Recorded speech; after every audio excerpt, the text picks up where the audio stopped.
everybody. This is Leslie Williams with Conservative Ladies of America, and I am the Utah State Director, and I am coming to you with another bill of the day from Utah.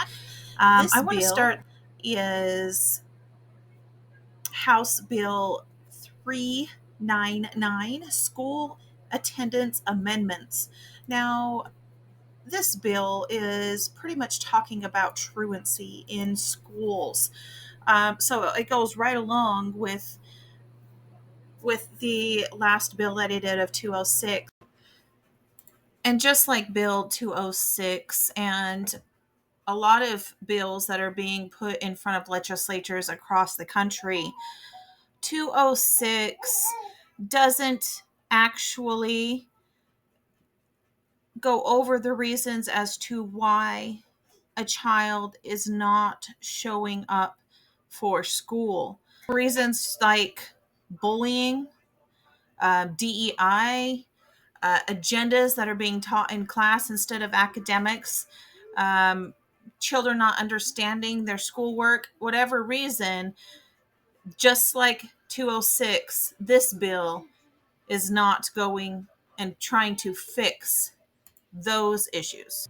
Now, you should know from the beginning, I'm going to be completely honest, that I don't believe that any child should be in public school. You should get your child out of public schools. Bring your children home and teach them yourself. No one could teach a child better than the love of a parent. And because I am a part of two national organizations, I have seen nationwide the effects that public school has on our children, safety-wise, mental-wise, and they're not getting the education that they used to. They're not getting those core academics that they need.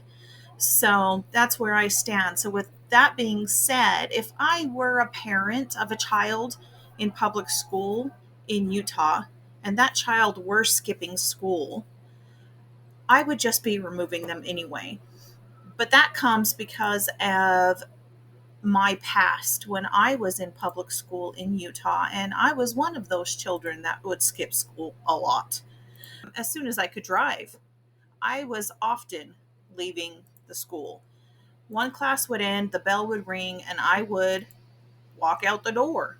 I would get in my car. I would spend the next class period and a half, driving to go get me a Zuka juice, and I would come back into that school holding that cup, saying, "Look at me, I skipped school." And I didn't care. And then most of my senior year, I missed at least my first class, sometimes the first and second class. I was in a math class I didn't understand, and I just didn't want to show up. But when I did show up, I just slept the whole class. But the problem was that I didn't understand what was happening, and I wasn't getting the help that I needed to understand, so I just didn't want to be there. During our teenage years, we are rebellious, and we all do things to push limits. And most of us that skip school have become very good members of society. We have good jobs. We participate. We do what we're supposed to be doing. By the end of senior year, I almost couldn't graduate. So the school worked with me at that point, and they figured out how to let me do some school at home. And actually, that was the best thing for me because I was able to work at my own pace and just get it done. Now getting to this bill, HB 399. What it's suggesting is that if the child isn't going out of school, then maybe we'll just try letting them test out of classes. If they don't do that, we're going to counsel them with school authorities. After that, if they don't do that, they're going to have to participate in mediation. They say that they're going to give online course options. But then on top of that, they're going to establish new attendance requirements for you, for your children, excuse me. And if your children still don't show after all that, they're going to refer your child to the Division of Juvenile Justice and Youth Services. Now, if you know anything about Utah code, there is code in there that if your child does end up there, your child will be seen by a judge, and they could end up in the end up going to jail, and you could end up going to jail. This is not a good way to handle a situation. If a child is missing school, just like I did, there was other circumstances as to why that child is not going, and we should not be turning our children and the parents of these children into criminals. According to BY Journal of Public Law, um, it says that 67% of Utah married couples that have children are both employed. So now you're seeing that in Utah, over half, almost 3/4 of married couples with children are not in the home. So these children don't have somebody at home because those parents are at work trying to make money to feed their children and to put a roof over their heads. And this doesn't give any options to try to fix what's actually going on and why the student isn't showing up for school. The No Child Left Behind Act of 2001 required that public schools report attendance to get their federal funding. So the Utah State Office of Education decided to require public schools to develop truancy policies.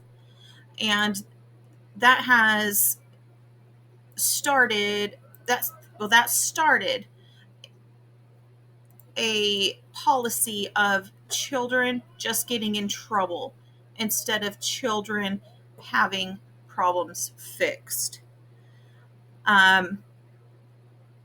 Absences should be a case-by-case basis that is handled with students, with their parents, and with the schools, not putting all students into a juvenile court system and parents into prison. One size fits model is never good for anyone, and it should never be put into law. This is shocking that this is even something that's being put in front of a legislature when at a time when nationally we are fighting for our inalienable rights and our parental rights.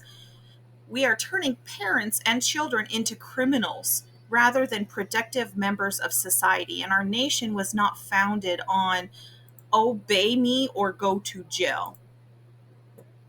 This is a misguided approach to a common challenge in schools. And our founding fathers that promoted liberty and freedom would be rolling in their graves right now for how far the states and the nation has become by passing law after law that takes away those rights from everyday people. With all of these diverse and complex issues and legislation to put on top of it, now is not the time to criminalize students and parents. As I read through this bill, making students and parents criminals made me cry. I don't want to believe that Utah would be doing this to their citizens. Who or what made the decision, the final factor that the schools get to decide your justice? I want to be wrong. And I hope that the legislature would turn back on this and stop allowing this. Parents, I need you to remember that you are the primary stakeholders in your children's upbringing. Parents are the ones that decide what is best and how their children are to be raised. This bill is just another way to try to take that away from you. I want to end with saying just remember that the United States Supreme Court has said that it's the right of the parent to establish a home, bring up children, and to control the education of their own. Parents, understand that you have the right to educate and to decide how your child is to be educated. And at no point ever should a parent have to worry whether or not to put food on the table or to go to jail because their child isn't going to school. Utah, please do better. Thank you.